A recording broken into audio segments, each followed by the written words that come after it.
Welcome to the motherfucking relay. We're covering today's top boxing news. Okay, and now it's time for our weekend recap. We're going to kick it off with the featherweight title fight between Skye Nicolson, the champion, and Diana Vargas, the challenger. The prediction stuck, and the fight played out exactly as I predicted, though it was a lot more entertaining than I expected. Skye Nicolson looked like a champion out there. Clear separation between these two. While staying in character, which is why I was a bit impressed with Skye and what she did. Still out hustling her opponent, beating those feet, staying on her toes, moving around, pot-shotting. She stayed in character. And simultaneously busier than normal. She let her hands go quite a bit in this fight. And the biggest hang-up that people have with fighters like Skye, pure boxers, is that they don't let their hands go often enough, and there are too many lulls in the action, where yesterday there were no lulls. She was busy. Even if it was only 1 and 2 punches at a time. The rate at which she was letting those punches go lended itself to the fight's overall entertainment value. It was an entertaining fight. Skye exploiting the deficiencies of Diana Vargas, a very strong, albeit simple fighter. Skye couldn't miss her with the jab. She was marking her face all up with the jab. It was red after just a few rounds. Visibly cut towards the end. Effective with the lead hand throughout, and effective with the backhand. She was whacking her upside her head with that backhand. Landing with authority and visibly hurting Diana Vargas, that if Skye wanted to, she could have hit the gas a little more. Throw 3 punches, maybe 4 instead of just 2. She could have got Diana out of there. Instead of just 2 punches, throw 3, throw 4. Throw so much at her, she goes down, because she could have. This is the best I've ever seen Skye Nicolson, being honest with you. This is the best I've ever seen this fighter. A signature performance. Impressive. Skye's a pure boxer, and you guys know I'm not big on pure boxers. For me, it's the least entertaining base style. But the adjustment that Skye made yesterday, and it wasn't even a big one, just being active, more active within a round and more active within a fight, that's what people are asking from Shakur Stevenson. That's what they want to see from him. Making the adverse reaction he's been having to any criticisms all week an overreaction. It's not a big adjustment that he has to make. It's more or less what Skye did, finding that happy medium between being defensively responsible and being active within a round. Staying in character, but being entertaining at the same time, because whether the fighters like it or not, this is entertainment. It's what people come to see. What puts asses in the seats. The assignment for the pure boxer, it's not overly complicated. You can be who you are, but you gotta let your hands go. Saw good power from Skye Nicolson, taking more chances than usual towards the tail end of the match. As she softened up Diana Vargas with the jab, you started to see more of the backhand, and she was whacking her with that backhand around the side. I would have liked to see Skye shoot that backhand straight down the middle. She was curving her on. Was more of a looping backhand instead of a straight. The way Diana was looking, if Skye would have fired a straight left hand down the pipe, I think Diana would have went down. Because Diana is coming forward, leading with her face, walking into punches, if Skye lands a straight, she'll land with even more authority, do even more damage, and Diana probably would have hit the deck. The difference between curving that punch and shooting it from the hip, straight down the middle. Class performance from Skye Nicolson. As stated, she really did look like a champion out there. I think there's huge, great fights to be made in the featherweight division without her, so Raven Chapman, Tiara Brown, I want the smoke, let's go. In reference to an Amanda Serrano fight that likely won't happen as Amanda has bigger fish to fry, Skye addressed her other contemporaries, Raven Chapman, Tiara Brown. She's open to both of those fights, and having rivals. It's a blessing. Believe it or not, it's a blessing in disguise. Having that adversary, that rival in this sport, something to build and something to shoot for, a score to settle. It's a good thing. Look at Clarissa Shields, up there at 160 and 168.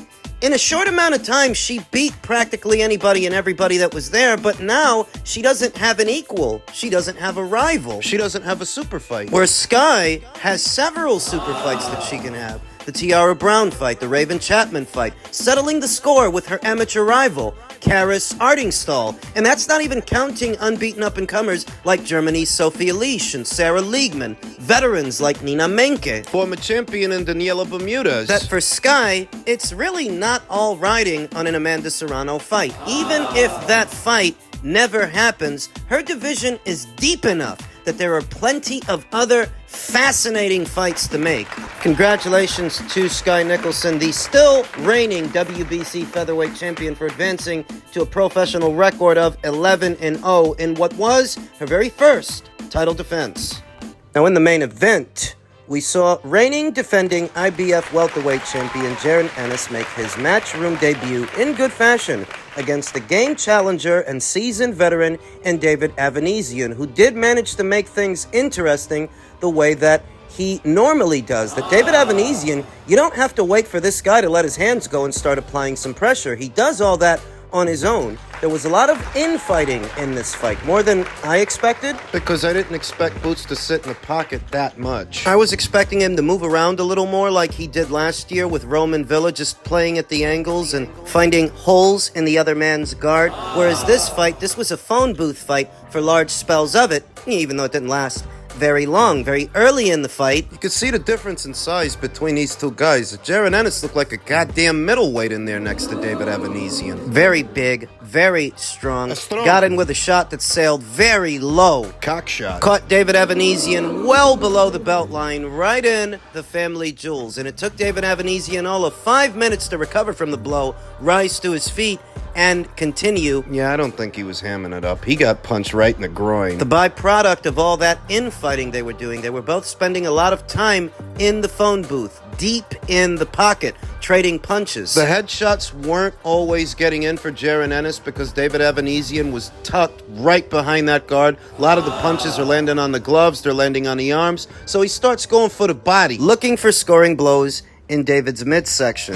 In the breadbasket, under the elbow, around the side. Punched him in the dick. Caught him hard. I want to say that Jaron Boots Ennis got hit with a lot of shots that Terrence Crawford didn't get hit with when he fought this same guy, this same opponent, David Avanesyan, that I didn't see the same level of control from Jaron Ennis against this guy that I saw from Terrence Crawford leading into the Errol Spence Jr. fight. Entertaining. Very entertaining. But because those two fighters' names have become attached to each other all the time, cross-comparing performances against common opponents is inevitable. And what I noticed is Jaron was getting hit a lot. He was getting hit with a lot more punches from David than Terrence was. He was never hurt. I don't think he was ever hurt by David Avanesyan, but you know, if David can land on you, what that tells people is Terrence can land on you. Back to the fight. Spending a lot of time mid-range to inside with each other, trading blows, trying to get around the guard or through it. Jaron Ennis was just so much bigger, physically bigger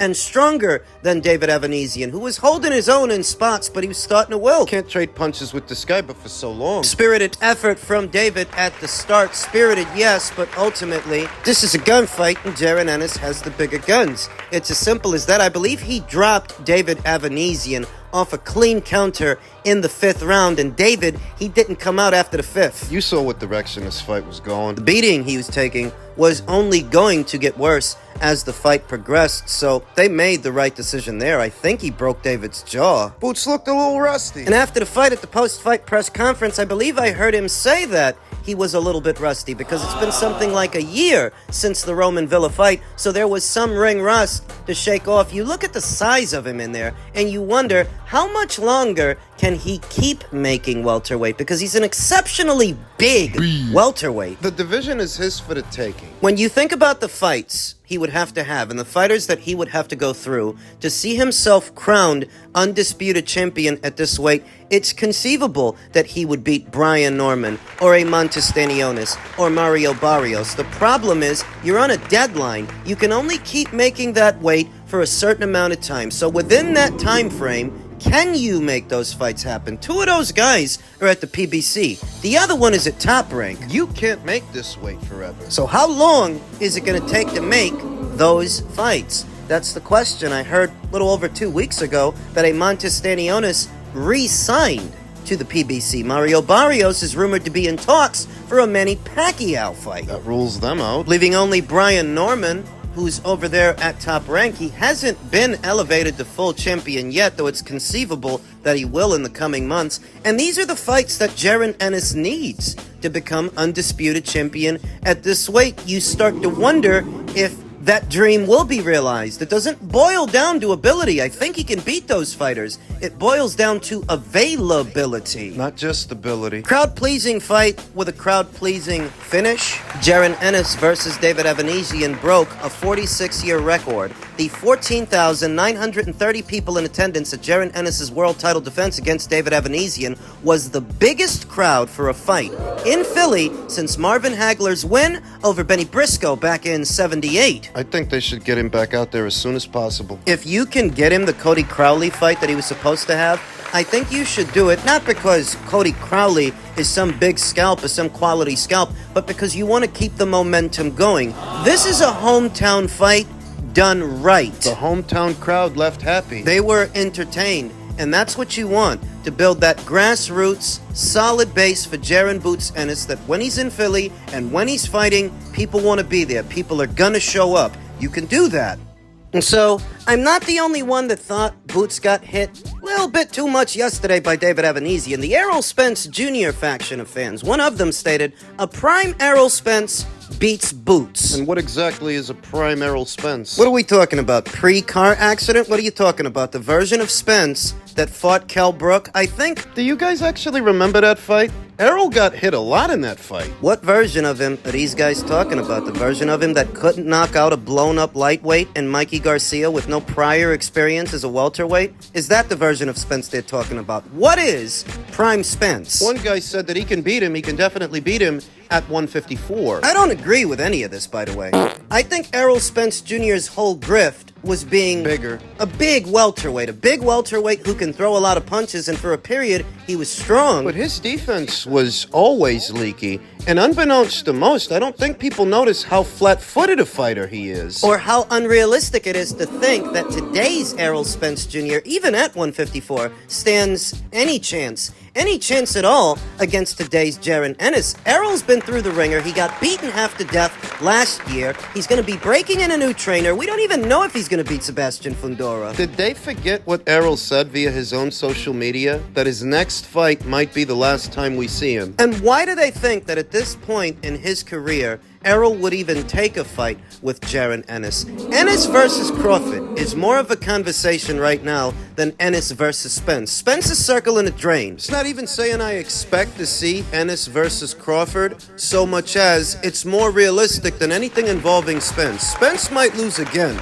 the next time you see him. If he does, I'm fairly confident he calls it a career. He retires. Because as he said long ago, he's here for a good time, not a long one. Rating, gauging Jaron Ennis' performance yesterday, how he looked and what his chances are against Terrence Crawford if he does get him in the ring. According to Boxing, conducted a sample size poll of close to 3,000 people, and of the 3,000 or close to it, 63% don't think Ennis stands a chance against Crawford. That based on what they saw yesterday, that guy gets hit too much. He doesn't actually have bigger ring savvy or ring IQ better than Crawford. Even if he is bigger and younger, there are holes there. If David can hit you, Crawford can hit you. But if Crawford hits you, there's gonna be a whole lot more on it than when David touched you up. So on that predication, yeah, Crawford knocks this guy out. But that's what I've been saying. And so in the immediate aftermath of the fight, His Excellency Mr. Turki Al-Sheikh said, I just reached out to boxer Jaron Ennis and Eddie Hearn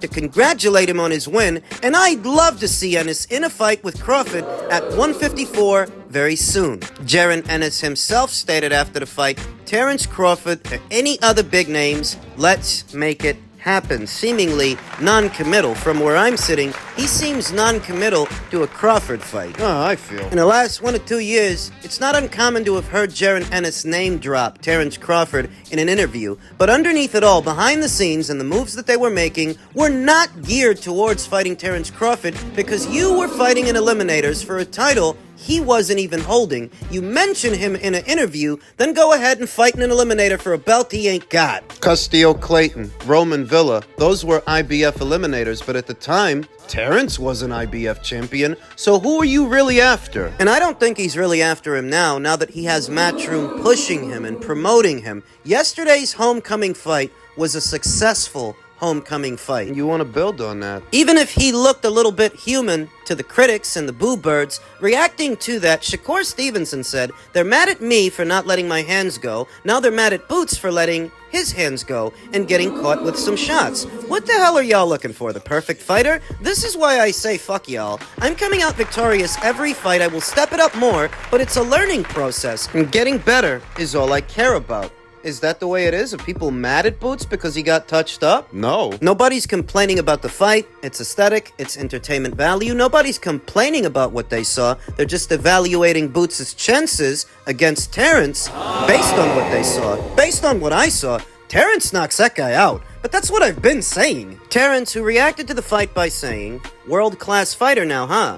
My, the double standards be crazy. Eddie Hearn, you talk good." What's he talking about? When he fought David Avanesyan, he was criticized for it. Criticized for keeping busy. After talks had fell apart with Errol, he chose to keep busy with David Avanesyan. When he did, he was criticized for it. So that a year later they could call that same David Avanesyan world class just because Jaron Ennis beat him. So what was he when Terrence Crawford beat him? My diagnosis, my evaluation, even though Boots stopped Avanesyan, so to speak, a little faster than Terrence did. Boots stopped him in 5. Terrence stopped him in 6. Terrence looked better. He slept him. And he didn't get hit anywhere near as much as David Avanesyan did fighting that same fighter. That if we're gonna do this, who did it better? Even though Terrence needed one more round to do it, he didn't do it quite as fast as Jaron Ennis, but he still did it better because he boxed the guy up and slept him, where Jaron Ennis got hit quite a bit trying to overpower him, outmuscle him,